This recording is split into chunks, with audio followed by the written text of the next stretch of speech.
Let me ask you this. What deal on the surface surprises you more, Ekblad or Marchand? I mean, Marchand is the most surprising contract maybe in NHL history.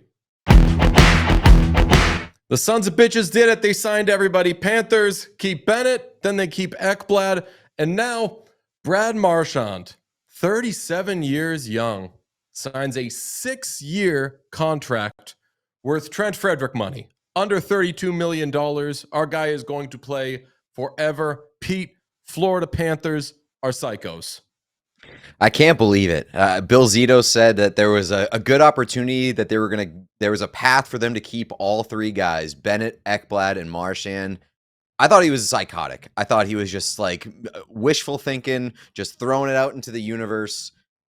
By God, some way they managed to make it happen. You can say whatever you want about state taxes, but this is not a state tax thing. This is a committing to what they're building there. The state taxes help. I see you shaking your head. The state It is a tax state is tax thing, but definitely yes, go on. it's not.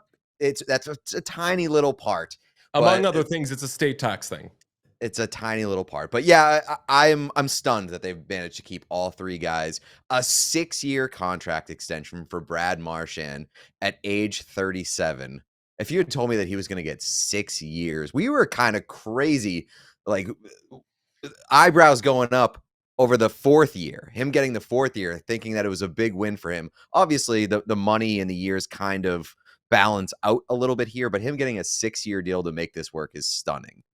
Okay, I'm going to quickly address the state tax thing so we don't have to talk about it again. I've realized there are no people who actually cry about state taxes. There's people who acknowledge they exist, and there's people who don't want to hear it. And I think that both of those sides are fine, but it does exist. And players, including Brad Marchand, is on record saying, if two things are the same, I'm taking the one that has no state income tax. Anyway, happy for Brad Marchand. Here's the thing: late in the playoffs, I was big time team sign Bennett and sign nobody else. Definitely let Ekblad walk. He's going to cost too much money, and it's going to hurt like hell because he was their best player in the Cup final, but also let Brad Marchand walk because he's going to go get top dollar somewhere since he's been underpaid his entire career. Then, with like 2 days left in the season, I looked at the Panthers draft pick situation for the next however many years, and I looked at their prospects for the next however many years. They have nothing. The move is absolutely to sign everybody if you can. And it's crazy gymnastics they're going to have to do. Maybe Evan Rodriguez gets traded here. They're already over the cap just by doing this. So they're going to have to get rid of people. They're going to need to figure out their goaltending situation the next couple of years. But right now, it's not like if they kept cap flexibility, they'd be able to go trade for guys anyway. What are you trading? You have no first round picks the next 3 years. You have a couple of seconds in 2 years, but those are your only picks, I think, in the first 3 rounds the next few years. So it seems crazy, and it's definitely not sustainable, SpongeBob font. But the Panthers' move is to try to go for like a half dynasty or a mini dynasty or whatever you want to call it. Right now, if you were to ask me, is this thing going to still be going in 5-6 years? I would say it could with a lot of luck, but I'm pretty sure it's going to be going for the next 2-3 years. I mean, at this rate, we might need a lot of luck for life to be going in the next 5 to 6 years. So just go for it while you got the window. Yeah, you're looking at maybe like a handful of years down the road. It could be real sad and real bleak in Florida with an absolute graveyard of a roster situation there. But I mean, the past 2 years, 3 years, you could argue, like they've had one of the more dominant playoff teams of this era. And now they're keeping the big guys around. And I think it's worth it, especially when you consider, like you said, they've got nothing coming. So just keep this door open, overpay guys on the back end, or just like extend yourself further than you might want to. Like if they're going to take those shorter AAV contracts, like the lower numbers, keep it going and build what you've got because it's clearly special right now. And who would know just taking never-ending kicks at the can like Brad Marchand? He went from the Bruins, who are the ultimate team of doing that, which were like, nah, we're not gonna get younger. We're not gonna bring young guys in. We're just gonna keep like push it forward. We try to win now, constantly in win now mode. The Panthers are going to be that. I don't know what deadlines are going to look like for them. I don't know what future summers are going to look like for them, because I also don't know how many of these guys, because like if they get themselves into a Vegas situation where they're like, all right, we're going to trade Carter Verhaeghe now, or we're going to like peel off whichever guy they want to like have to move on from, then I don't know how many of those guys they have. I think they're going to be not quite stuck with them, but like this is their roster. This is who they're going to have. And I think they're probably going to have another Stanley Cup to show for it. So that's worth it to me. Let me ask you this. What deal on the surface surprises you more, Ekblad or Marchand? I mean, Marchand is the most surprising contract maybe in NHL history. Is that just because of the length? Yes. Yeah. And because of the term. Brad Marchand didn't get a raise. The highest he'll have ever been paid was the biggest underpayment in the planet when he was on that last deal. That's the most he'll ever make in his NHL career. Insane to me. But if he's year happy, to year, I'm happy. For sure. But like, yeah, I mean, yeah, like on a year-to-year basis, AAV basis, but like him getting those extra years at the end is the raise. Like that's the raise right there. The Ekblad thing is really interesting to me because I would honestly like the 6 years stunned me for Marchand, but Ekblad taking as much of a discount on an AAV as he did. And I know that he said he bleeds and tears, sweat, all that bodily fluids for the Panthers. I believed him when he said it. Yeah, so I believed him when he said it. But ultimately, taking like $2 million less on the AAV per year, and then I don't know. Like I was more expecting him to just kind of cash in free agency and not being able to turn down how much he was going to make on the open market on a weak right shot defenseman market. I'm kind of shocked that he ended up staying there. Yeah, I mean, I have so much respect for him doing this, but I think he's freaking crazy for doing this. And I know he will save a lot because he's playing in a no tax state, but still, you're definitely getting 8 million a year, I think. And Yeah. whether that would also be in a no tax state or what, but you're getting 8, but you're not getting 8 years. So that is where it does kind of get made up there, where he gets that extra year. But also, like, Gustav Forsling needs him, definitely. If he left, that was going to be a huge loss because like, I don't think that Aaron Ekblad's that good, but Gustav Forsling needs him. He is the Gustav Forsling whisperer. I think he also kind of needs Gustav Forsling. I don't think he wants to go somewhere, make a lot of money, and just immediately be thought of as not great. The story with Ekblad is that he's going to break down. I don't want it to become, though, the Aaron Ekblad sucks party, and there's no chance that happens in Florida.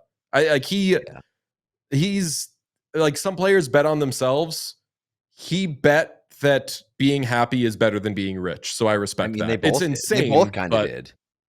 Yeah, I mean, Marchand could have done 4 times 9, let's say, and that's $36 million.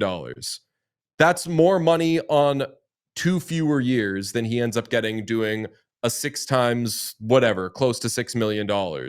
And then Panthers, they're doing $20 million about total for Sam Bennett, Aaron Ekblad, and Brad Marchand. If you were to tell me this a few years ago, I'd be very confused as to what you were talking about.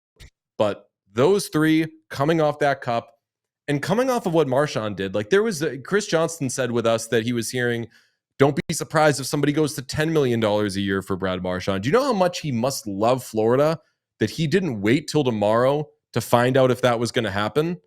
That's the you're crazy that I give Brad Marchand. The you're crazy I give Aaron Ekblad is doing this. For Marchand, I'm like, man, you sure you didn't want to sleep on it and see just how much more money you could have gotten?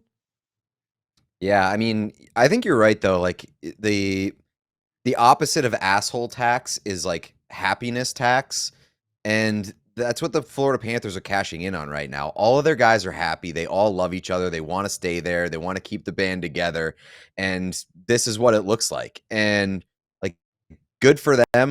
And my God, that's pretty. I do give a ton of respect to a guy, especially Ekblad, a guy who could have easily gone somewhere, and like you mentioned, been a big ticket signing, but immediately been in the firing line because of that, because of the expectations that come in a new market that may be unfamiliar with you. They just see what you signed for. You're expected to go in there and be a savior, and none of that's going to apply to him. And maybe he left some money on the table, but his happiness factor in Florida and the headaches per 60 are probably going to be so much lower. So good bit of business for the Florida Panthers, and I give the credit to the players for kind of seeing where their best state of being or state of happiness is and staying there.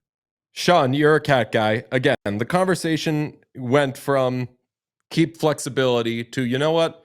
Flexibility for what? What do you think of all this?